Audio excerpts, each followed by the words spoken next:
আসসালামু আলাইকুম। আমি সালমা আক্তার বলছি চাঁদপুর থেকে। আমার নতুন দিনে নতুন আরেকটি ব্লগে আপনাদের ওয়েলকাম জানাই।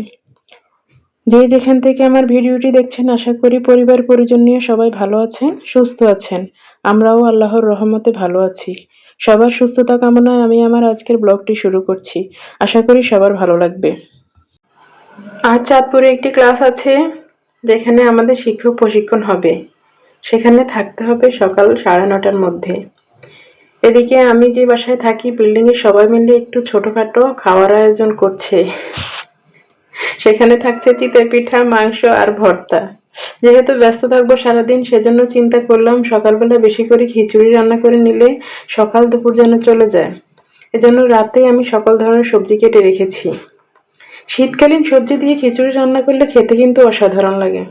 এখানে আমি কয়েক পদের সবজি দিয়েছি সিম, বরবটি, মিষ্টি কুমড়া, আলু, বেগুন, পাতাকপি।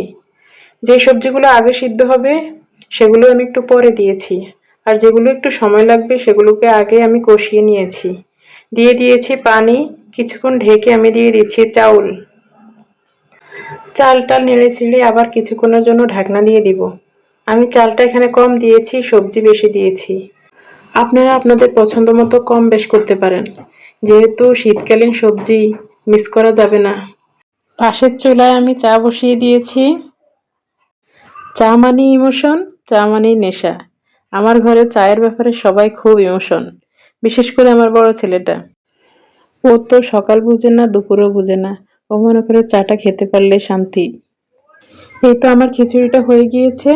আমি কিছুটা ধনেপাতা দিয়ে ঢেকে রাখছি। এক চুলায় চা হচ্ছে, পাশের চুলায় আমি ডিম সিদ্ধ করে নিয়েছি।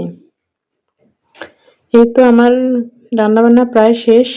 আমার বাচ্চারা এসে বসে আছে, বলতেছে আম্মু তাড়াতাড়ি করো, তুমি কি ভিডিও শুরু করলা? যে ভিডিও করতে করতে আমাদের খাবার সময় চলে যাচ্ছে।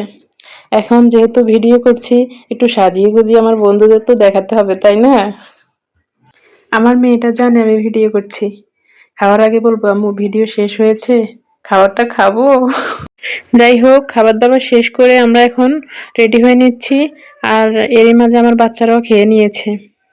আমার ভিডিওটি যদি আপনাদের ভালো লেগে থাকে প্লিজ আমার চ্যানেলটা সাবস্ক্রাইব করে আমার পাশে থাকবেন। আর ভালো লাগা মন্দ লাগা অবশ্যই কমেন্টে জানাবেন। এই তো আমাদের চাঁদপুরে গাড়ি এসে গিয়েছে, আমরা এখন গাড়িতে উঠে গেছি। এরই মাঝে চাঁদপুর এসেই এক কাপ চা খেয়ে নিয়েছি। আবার চাঁদপুর থেকে প্রায় 4 ঘন্টার মতো ছিলাম, সেখান থেকে বের হওয়ার পর এক কাপ চা খেয়েছি। ফাইনালি বাসায় এসে পড়েছি। বাসায় আসতে আসতে প্রায় 2:30টার বেশি বেজেছে।